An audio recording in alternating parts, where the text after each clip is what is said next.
Depois de fazer alguns vídeos falando sobre política, falando sobre esportes, falando até mesmo sobre geopolítica, no vídeo de hoje eu quero trazer para vocês um conteúdo sobre economia, sobre como funciona o espectro da nossa economia brasileira e o que isso pode agregar na sua vida. Lembrando que uma vez eu fiz uma enquete no meu Instagram e várias pessoas disseram sobre os assuntos que interessavam para elas. E houve pessoas que falaram política, outras pessoas optam por geopolítica, outras economia, né? Então, no vídeo de hoje eu vou trazer um conteúdo diretamente para as pessoas que querem ouvir um pouco mais de economia. Bom, realmente, nesse vídeo nós iremos tratar de um assunto assim diferente dos assuntos hypados do momento. Mas é um assunto que é de suma importância para que você, meu espectador, que sempre assistiu os meus vídeos para aprender alguma coisa ou para se manter informado, para que você saia desse vídeo entendendo como que funciona não só a nossa economia, mas como que funciona as economias que dão certo. E o que nós, como brasileiros, podemos fazer para chegarmos até onde esses países chegaram. Bom, você sabe, eu sei, que no Brasil a nossa economia ela é basicamente metade liberal e metade conservadora. Com isso nós respondemos com impostos ao governo, mas temos o direito do livre mercado, ou seja, você pode abrir uma empresa, você pode ter funcionários e, paralelo a isso, você deve impostos ao governo. Então, basicamente é isso. Quando falamos de impostos, nós falamos de 3 impostos que pagamos ao governo federal, ao governo estadual e ao governo municipal. Esses 3 impostos, então, referem-se a tributos pagos sobre o ganho, ou seja, sobre o salário que você ganha, você já paga imposto, sobre o que você compra, sobre a sua renda e sobre o seu consumo, né? E também sobre o seu patrimônio, além de também pagar imposto sobre as transações financeiras. No decorrer do vídeo eu vou explicar para vocês como que funciona, né, cada parte desses impostos, como esses impostos são direcionados. Bom, o nosso imposto começa então sobre a pessoa física, que é quando você paga o imposto sobre o seu salário, que geralmente é de 27%. E sobre o consumo, que é aquilo que você compra no mercado, né, o que você compra na internet, enfim, todas as suas compras no geral. E esse imposto, então, é dividido em IPI, ICMS, PIS e CONFINS, né? E esse imposto varia, então, de 7% a 35%. Bom, então você recebe seu salário, já paga o imposto. Depois, quando você vai comprar algo, ou quando você vai possuir algo, você então precisa pagar imposto sobre esse valor para o governo. Além disso, nós também pagamos imposto sobre o nosso patrimônio, ou seja, a sua casa, o seu carro, que é o IPVA, o IPTU, né? E esses impostos variam entre 1% e 8%, né? E você também paga um imposto, né, que chama ITCMD, que é o imposto sobre herança, ou seja, aquilo que seus pais, os seus parentes deixaram para você, você também paga imposto. Então, já entendemos que pagamos impostos para o governo federal, para o estadual e para o municipal. Esses impostos são divididos sobre aquilo que você ganha, sobre aquilo que você compra, sobre aquilo que você possui e sobre aquilo que você recebe, no caso que é a herança, além das transações financeiras que você faz. Então, quando você vai no banco, quando você pega um empréstimo, quando você paga um cartão de crédito ou quando você atrasa uma fatura, você está pagando também um imposto sobre transações financeiras. Então, dessa forma, não sei a sua conclusão, mas até aqui o que há de se perceber é que o nosso sistema tributário, o sistema tributário brasileiro, ele não só é complexo, como é oneroso. Ou seja, ele é dificultoso, ele é pesado, né? Então, nós pagamos imposto sobre praticamente tudo. Nós pagamos imposto sobre o que ganhamos, sobre o que compramos, sobre o que possuímos, sobre o que você recebe de herança e até o que você recebe de doação. Então, se você receber uma doação, você também vai pagar imposto sobre ele, sobre essa doação. Esses impostos que nós pagamos ao governo, esses tributos que nós pagamos ao governo, eles são mensurados pela nossa taxa de inflação. O que isso significa? Que à medida que as coisas vão encarecendo, né, os preços das coisas encarecem, os tributos sobem e o seu salário não acompanha a inflação, você perde o poder de compra. O que significa você perder o poder de compra? Significa que cada dia que passa, cada ano que passa e essa inflação aumenta e o seu salário não é corrigido acima dessa inflação, que é a realidade da maioria dos brasileiros, você tem que começar a abrir mão de certos luxos. À medida que o tempo vai passando, você não só abre mão dos seus luxos, mas você começa a ter que abrir mão até daquilo que é necessário. Traduzindo, antigamente você tinha um plano de saúde e você percebeu que com o passar do tempo seu plano de saúde foi subindo, você teve mais filhos e você chegou a um ponto que você não tinha mais condições de pagar o seu plano de saúde. Ou seja, o que antes poderia ser luxo para você, chegou a um determinado momento que era de extrema necessidade e nem mesmo essa extrema necessidade você conseguiu suprir.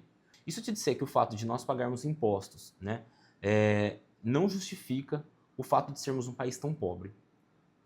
Países como Noruega e a Finlândia, países nórdicos, pagam muito mais impostos do que o Brasil.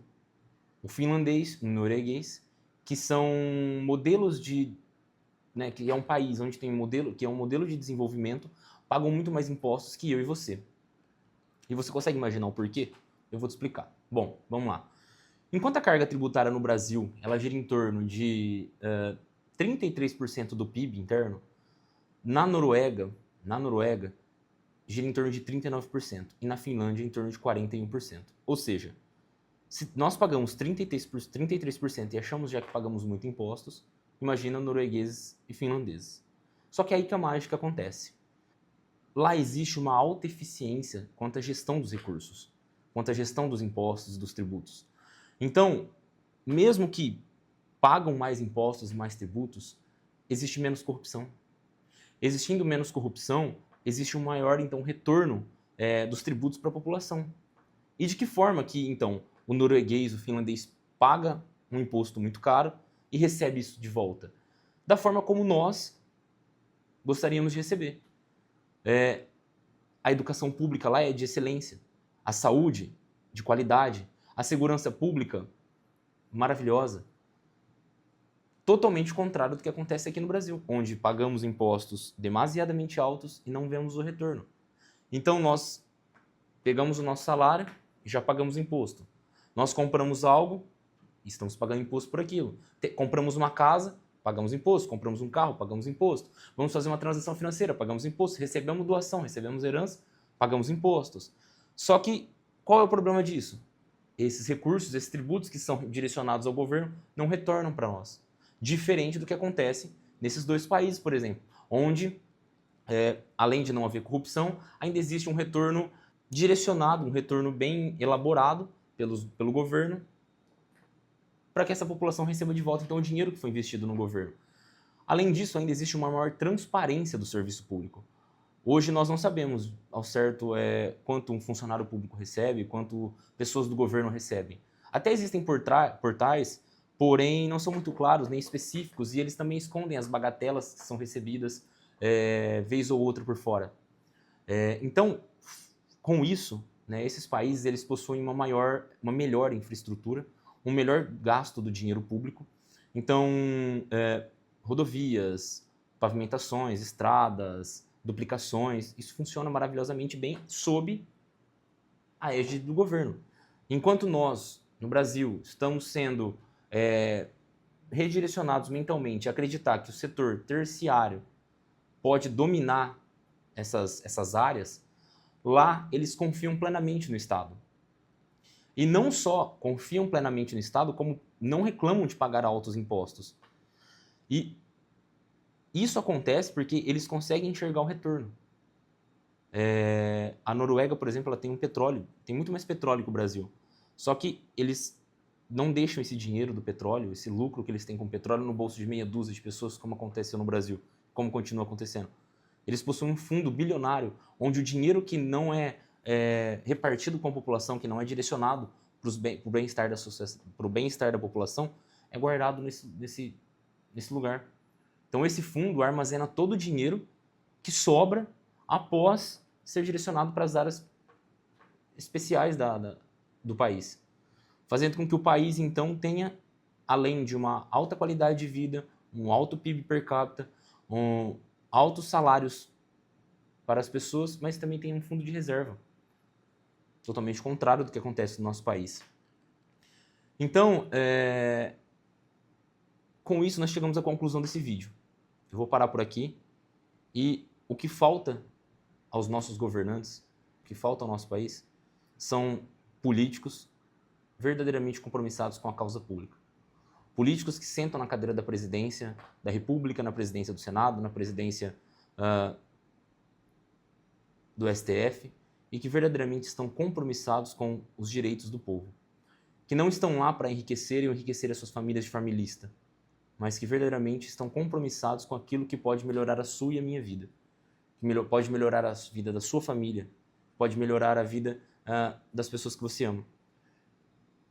Se o nosso governo fosse mais compromissado com aquilo que nós entregamos para ele, que são os nossos impostos, teriam menos crianças morrendo de fome, teriam menos filas no SUS, pessoas morrendo porque não conseguem medicamentos, pessoas passando necessidades, favelas com amontoados de pessoas que precisavam de um Estado forte para poder intervir nas suas causas essenciais para a sua subsistência e sobrevivência.